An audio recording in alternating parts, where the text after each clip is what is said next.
Thanks very much. It's a pleasure to be here.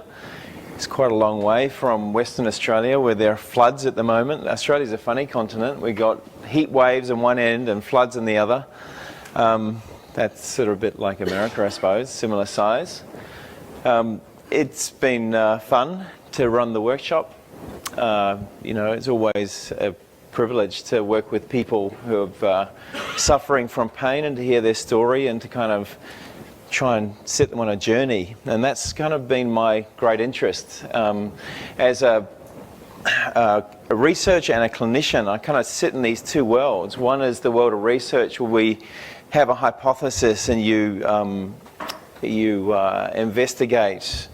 You set a plan and you investigate a question, and you always find something you didn't think was going to be there. Very often, in almost every research project I've been involved in, you think you know the answer and you look at the data and it doesn't actually hold up, and it makes you realize that we're massively driven by our beliefs. So often our beliefs are just a construct of our culture, of our background, of our own personal pain experiences. And when you look at the data, the danger is to interpret your data through your own belief system, and sometimes that just doesn't fit. And so I've been very fortunate to work with a wonderful team of people to investigate the issue around pain, and we've been particularly involved in back pain but also in other parts of the body, and to look at the development of pain across time, across the lifespan, to look at the factors that predict pain, to look at the things that are associated with pain, and then to look at how modifiable those things are in terms of shifting the journey of people we work with. And I think the thing that strikes me more and more is that so often pain is iatrogenic, that we actually have a health system that creates a monster. We have a health system that tells people that pain is because they're damaged, that there's something wrong with their body, that there's something broken, that they need to protect it, that the way you treat it is to treat the symptom of pain, to chop it, to inject it, to push on it, to jab it. And so often what that leaves the person with is no strategies to control pain for themselves. And so they become caught in this vicious cycle of becoming frightened, losing confidence, becoming disabled.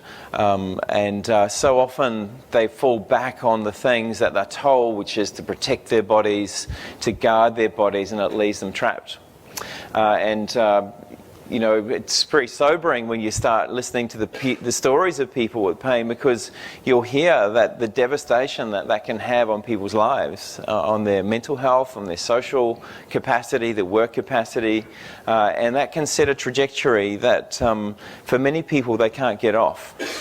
And so, we have a huge challenge, I think, as health professionals to actually change that story, and it's really hard because we've got an industry that is fighting us, an industry that's making a lot of money from people's pain and suffering. And so often that industry is interested in not the outcomes of the individual, but often the financial benefits that go with providing a service.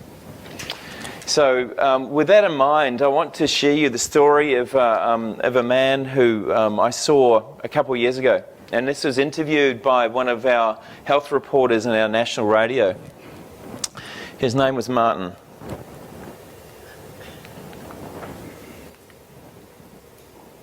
On the floor. A few years ago, I had my first back pain. It was as a result of sleeping on the floor at a school camp. Then it got progressively worse over a period of 2 years. I was seeking help from my GP and went through a variety of different specialists trying to find an answer for it. And how badly was it affecting you? Well, it was affecting all of my movement. I was very guarded in any movement that I made. I refrained from lifting, and it got to the stage where any sort of bending was difficult and was something that I completely avoided. Were you in pain all the time? Pretty much. It would get progressively worse as the day went on. So I'd wake up with some level of comfort, but by midday it was quite painful, and at night it was severe pain. So it was knocking you around a fair bit? Yeah. What treatment were you having? Initially I started to visit my physiotherapist, but that would give me relief for a very short period of time and no ongoing benefits. Then I was referred to a surgeon who got me to get an MRI, and he pointed out the areas of my back that weren't looking quite right. There was some arthritis beginning, and there was some issues with the facet joints. But he didn't think that any kind of surgical intervention was actually going to give me much relief. So then he referred me to a pain specialist to get a cortisone injection. And I had 2 of those, and they were reasonably successful, but again, only for a short period of time. So that's a pretty common story. This is someone who develops pain from sleeping on the floor of school camp. Now that's probably not the common bit, but the common bit is that he didn't have an injury. So this is someone who develops back pain with no injury, and we so often presume that pain is linked to injury, but if you actually ask people with back pain, can they think of an incident or an injury, very often they can't. In fact, more than over half of people can't really think of anything that could in any meaningful way create tissue damage, and yet we treat pain like tissue damage. So, you know, typically this guy seeks a physiotherapist, didn't get relief, goes to see the doctor. What does the doctor do? Gets a scan. What's he got? He's got a degenerate disc. Well, how common is that? All of us have got them. But that becomes his diagnosis. Why? Because we believe that pain is linked to structure. And we look at a scan and we go, oh, you've got a degenerate disc and you've got some disc bulges. That must be the cause of your pain. And so for this guy, waking up on the floor of school camp, within months he's got a diagnosis of arthritis. He's seen an orthopedic surgeon who says that his back is degenerating. This guy's 40. And all of a sudden he's staring down this line of, this is it. I'm degenerating, I'm 40, and what does that mean? I've got to preserve this back of mine. So what do? I stop doing stuff. I don't bend, I don't lift, I stop exercising, I put on weight, I'm stressed, I can't sleep, and you can see this cascading process of pain and disability and fear that just drive this dreadful process that leaves this guy stuck. And that is such a common story. And so we look at this and you go, was that a mattress problem? You know, is there something about sleeping on the floor of school camp that's dangerous? Don't think so. And how relevant are these diagnoses? You know, you see this stuff on a scan, this arthritis, this facet joint degeneration and disc changes. Like, what does that mean? And how does that happen when you sleep on a school camp, floor in a school camp? You know, like, did you get arthritic from sleeping on that mattress? And so these kinds of basic diagnoses actually make no sense to the person. If you actually ask them, how did that happen? Well, I don't really know. Doesn't make sense to me. And so we start looking at how are we treating pain in the Western world? And, you know, you guys in the USA are probably the worst, actually. We're not far behind in Australia because we're chasing down the same rabbit hole.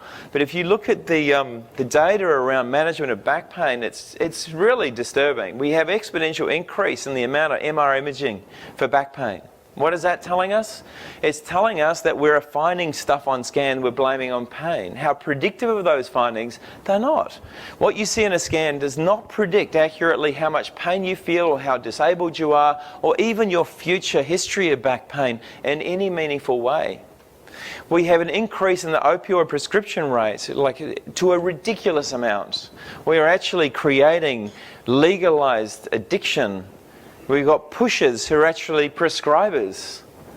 We have an increase in the sacral injections, and yet the long-term benefits of these injections are very limited. And we've got an increase in the fusion rates for back pain, even though the long-term benefits of a fusion or not show no greater benefit, but the risks are extraordinary and the costs are enormous. So what's happened with this is, and unlike other health disorders, actually the disability burden of back pain is actually getting worse. So in spite of investing billions of dollars, and I was told yesterday 600 billion in this country for back pain, that is an enormous amount of money that is being spent on a disorder that is actually getting worse. So we've got to go, what the hell are we doing? And this is the kind of scenario I get to see when someone brings in their whole cascade of scans. And this guy just like put them on the ground. I took a photo. I'm going, what the hell is that? I mean, how many times do you have to scan a back to look for something? And of course, that part of that is the desperation of the individual with pain, is I need to know why I hurt. And why are they looking at a scan? Because we have a belief, a cultural belief, that what you see on a scan will make sense to why you have pain. And the other image you see there is the end point of that disaster, with this poor disabled man with his whole spine completely fused, now opioid addicted, is profoundly disabled. He can't work, doesn't socialise, and that's the end point of that biomedical journey. Disaster.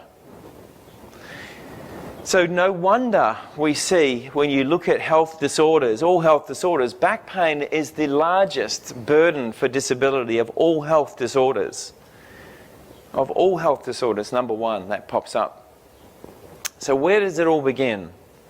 Well, if you look at the lifespan of human beings, it all begins very early for a lot of people. So during the adolescent growth phase, we see this exponential increase in the development of pain. At the age of 14, 45% of young people are reporting neck and back pain. At the age of 17, that goes up to 70%, and that hits close to adult rates in the early 20s.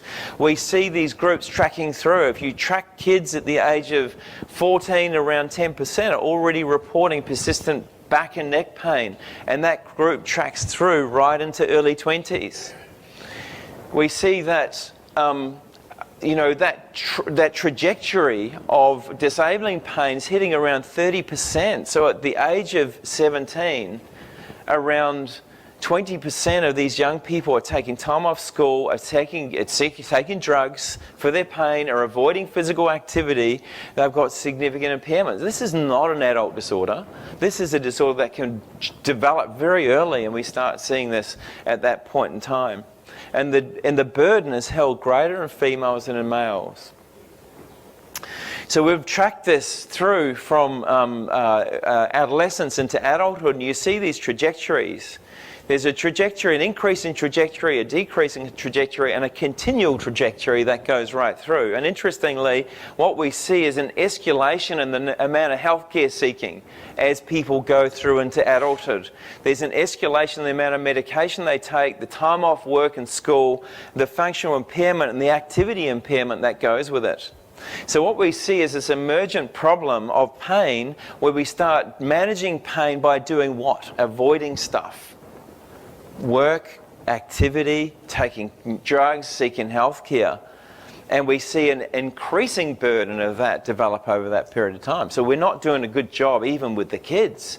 And that's shifting up into adulthood. And what we know from our data is that if you're taking time off school, guess what? You'll be taking time off work. So that behaviour tracks through into adulthood.